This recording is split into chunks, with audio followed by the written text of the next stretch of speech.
No, I got to tell you, I got to get out of this business. I mean, it used to be all right when I was a young scant near 90. I could get in the water early in the morning, but I don't even care that it's only October. That water is cold. Good morning or afternoon, as the case may be. I'm Dorothy Wilhelm, and this is the Swimming Upstream Radio Show. I'm really glad to see you. In fact, I'm glad to see anybody at this point.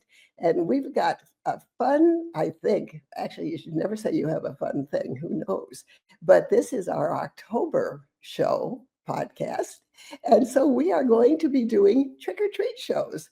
We are going to ask our various guests, and they don't know this, to share a problem with us that they would like our input on. Isn't that the dumbest thing you ever heard? Nevertheless, it's what we're doing. So let's get started with our first bemused guest, who is Marjorie Turner Hollman and has been with me from practically the very beginning. It's been a long time anyway, hasn't it? Too long. You want to say that another way, huh? It's wonderful. It was a lucky day when I met you, Dorothy. Bless you, a little harsh. We've had a lot of fun, but also, it seems to be fun's important to me, I guess, is that when we started working together, it was very much because of your books on traveling with disabilities. And how did you want to refresh our memory as to how it happened that you were doing that? It was I'll try to give you the very short version. I was a reluctant writer and found myself not able to walk across a room, but I had a keyboard, and so I started writing. My local newspaper invited me to write for them, and one of the articles that I wrote, was a series of just outdoor places to walk. I had a sense that there was some value there, put it on my website, my writing website. People started coming to the website asking, "Where's Joe's Rock?" And it's in Wrentham, Massachusetts.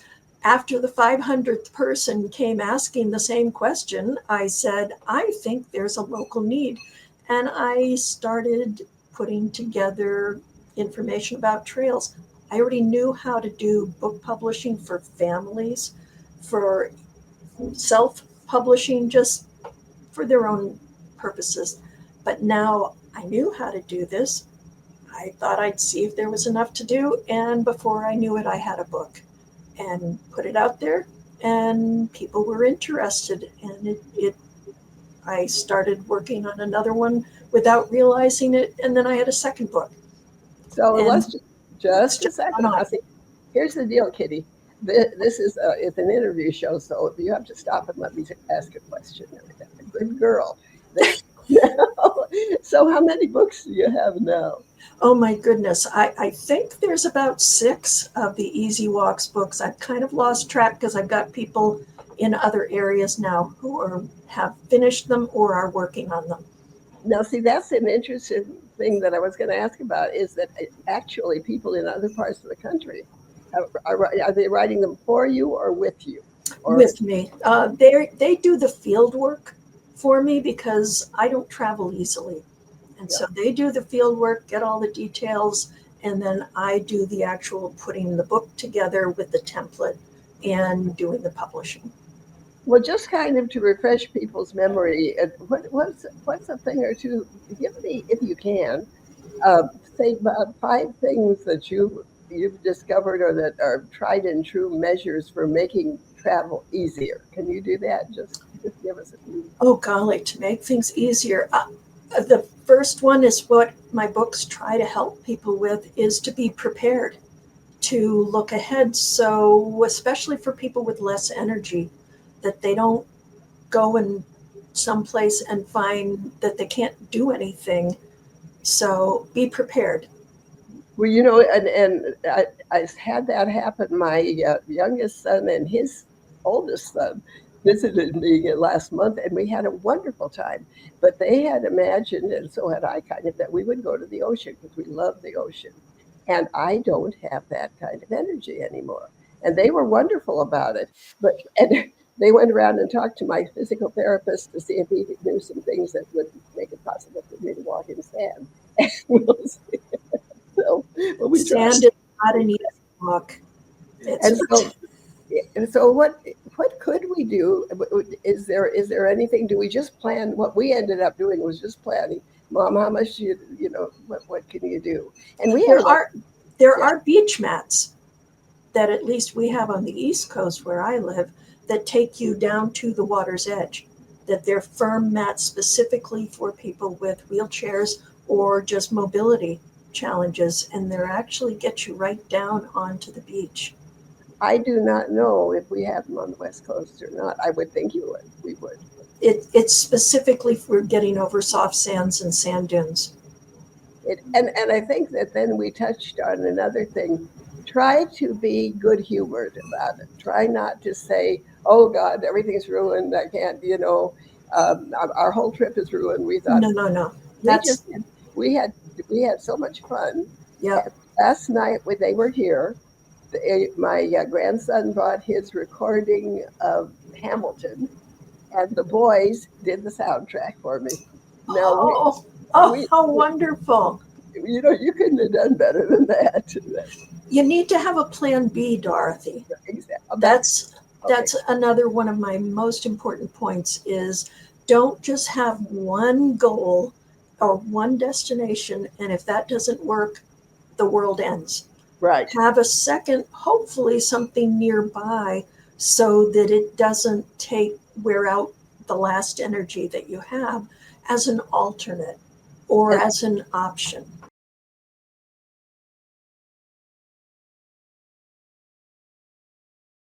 Yeah, and that's really right, because we had so much fun not doing anything that we had expected to do. So that's really good. Now, do you have a third thing there that we should? A third thing is to just bring snacks and some water. Make sure that you don't say, "Oh, we have to stop for lunch." When my husband and I travel, we almost always pack a lunch because wherever we stop and explore isn't necessarily someplace that's easy to find a meal. And we don't want to lose all that time and energy finding a place to eat when we could just put together apple and cheese and water or else a sandwich and some carrots and chips, potato chips, always make it more fun. Do you have to plan further ahead, do you think? Oh, we've done it so much that yes, but I don't think other people necessarily realize how much can get involved. We bring clothes for cold, we bring cooling stuff for me for hot, we bring extra clothes, we bring shorts and pants, we bring an extra change hat. There's a lot of things that we expect might happen that we bring with us, all of them. Okay, here's a question then. Is it worthwhile? Yes. Oh, yes. Absolutely. Mm-hmm. My heart sings when I get out and explore new places. I was going to tell you when you were talking about what when we can't travel, and one of my favorite go-to sayings is that I have the heart of a world traveler, but I have the body of a day tripper. That's Queen Elizabeth I. I have the stomach of a warrior. And so for me, since it's really a lot of work to get out, I love it. But when I meet people from other parts of the country, even parts of town, or from other countries, I feel like the world has come to me, even when I'm not able to get out and do the exploring as much as I wish. So now you do have how many books out that people might find? I've got mostly Eastern Massachusetts and Rhode Island. I've got a book that's Easy Walks and Paddles in Milwaukee. So if you happen to be in Milwaukee County, you're in luck. I have friends in Asheville, North Carolina, who have started doing the field work for Another Easy Walks. And if other people wanted to, they could reach out to me and say, I want to do the field work for you, and we could talk. Have you had anybody on the West Coast? I talked to one person in Orange County, and I think she hasn't been able to follow through. And it's California. We got volcanoes out here, so it makes it. Well, but I bet you still have places that are not too many roots or rocks, relatively level, with firm footing and something of interest along the way. I bet you have places like that. It's a wonderful place, but I will say, last time I had visitors from China, and I'm showing them our Mount Rainier volcano park, and I slipped and fell into one of the frozen volcano pools. And I am lying here, it's so funny. The water is so cool and so clear that I can see them all standing there looking down. Oh my goodness. So, but anyway, yeah, it's so how would we go about finding out if we had had a place that we could create the book for? What I suggest to people is they start asking people that are probably more familiar and use the terms not too many roots or rocks, relatively level, with firm footing, and something interesting along the way. That I see people's eyes light up when I use that very simple phrase, that they start immediately thinking they can picture places and start listing them off for me. And so wherever we go, I'll use that phrase. And we also just look at maps and see what we can find and explore. And that's where you use your plan B, that the first place might not fit, but another place might. But ask people who know more than you do. Everybody knows. We have the hike area here. It's incredible, but you have to be in pretty good shape to be able to do them. Now, all of this has taken you in a different direction, which I feel like my elder child has gone astray. I am looking at your written material and find that you have a whole secret life I didn't know about. So would you just like to explain this to me? Well, because I've been doing these books, people started coming to me and saying, would you help review my manuscript and help me get self-published or independent publishing? And of course I said, sure, I'd love to help. And they started paying me for my help. And I really enjoyed working with writers who wanted to do the work but wanted support. And when I heard someone else describing what they did, I had the editors that work with me. I had the book designers. I've got the proofreaders, and I know how to self or independent publishing. And they were calling themselves a publishing business. And I said, why can't I do that? And so last winter, actually, I created the LLC that has the contracts, have the publishing process, and has a much more organized, systematic way with all the people that I now consider my staff. So what you have, though, it is, as we were discussing it earlier, much more a personal publishing company. That is, it's really a family. I'm sure it could go in any direction, of course, but it's the kind of a thing where people want to publish a story for the family, for the grandkids, that kind of thing. How do you find that different than, how do you find it different than more conventional? For one thing, it's much quicker. It doesn't take nearly as long as writing a book proposal, submitting it to a publisher, waiting for a publisher to give their agreement, and then going through the whole process with all of their editors. I can turn around a book, depending on what shape the manuscript is in, within 3 to 6 months, which is not at all what traditional publishing's time schedule is. Correct. And what I wonder too is if now the quicker publishing isn't going to be through the business, because it's possible to do it so much faster. It doesn't have to take that long. Of course, traditional publishers have fired most of their editors, so they don't have nearly the editing staff nor the standards that they used to. It's become such a different landscape in publishing. And tell me your feelings on it, artificial intelligence. Oh gosh.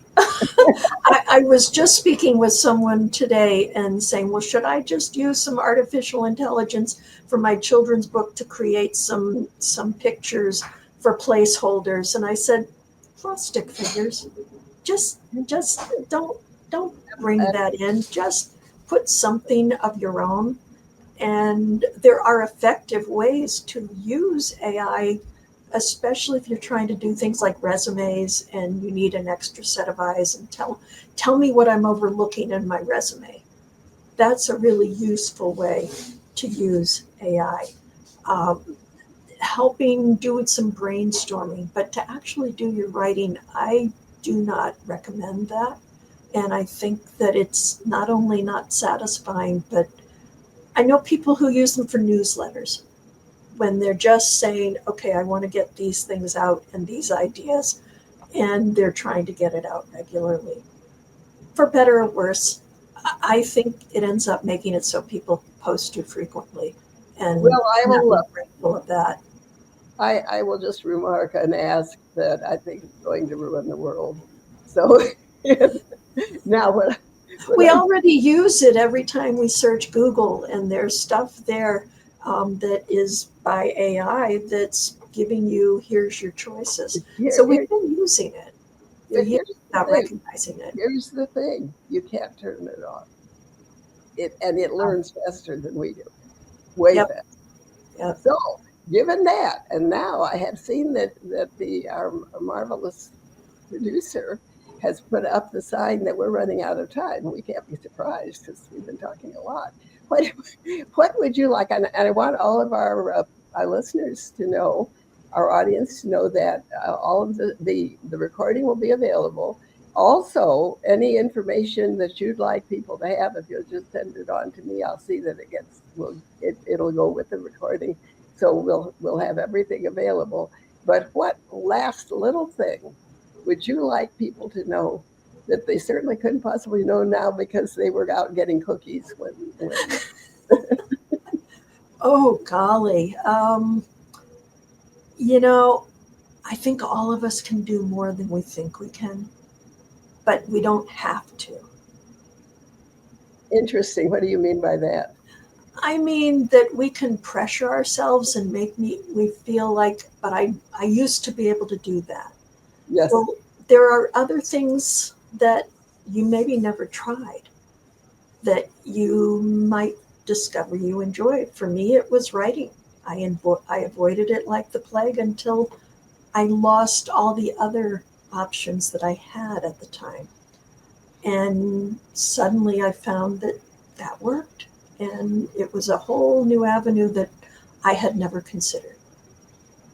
I was still thinking over the earlier conversation on AI too, is that I think for your self-publishing business, people want their own voice. I don't think that it would be, there's no use having someone else do that. I would agree.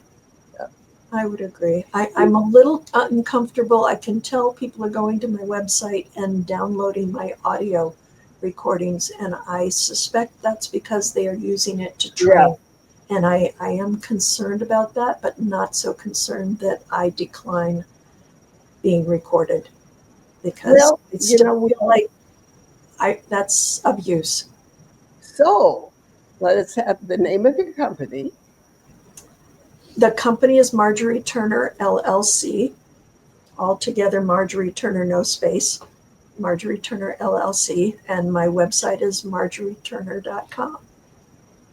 And if they were to get in touch with you, which they might do, what would you be able to do for them?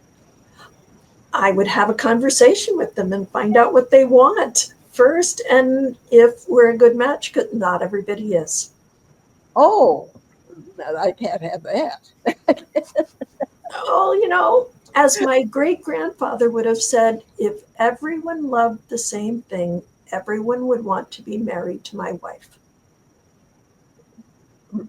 Well, that's marvelous. And my mother would then say, and she wasn't that nice. So it really was a quite wonderful thing that he said. So if they wanted the same thing, so do you have any books of your own that you're starting out? I have my memoir that is the story behind Easy Walks, and that's my liturgy of easy walks, reclaiming hope in a world turned upside down. Well, tomorrow or so, Jason, our producer, will have the your notes and the recording all out, and people will come to you. You can find us at all the good places, but Dorothy at itsnevertoolate.com or itsnevertoolate.com, and there you'll be, just magically. And in the meantime, isn't it wonderful? In the meantime, no telling when we'll do this again, but it's been a lot of fun. Thank you, Dorothy. Well, it has been. Things are, for the shape we're in good shape. So we'll catch you here next time, as they used to say, next time the old clock rolls around. So thanks so much for being here, Marjorie. Thank you. Bye-bye.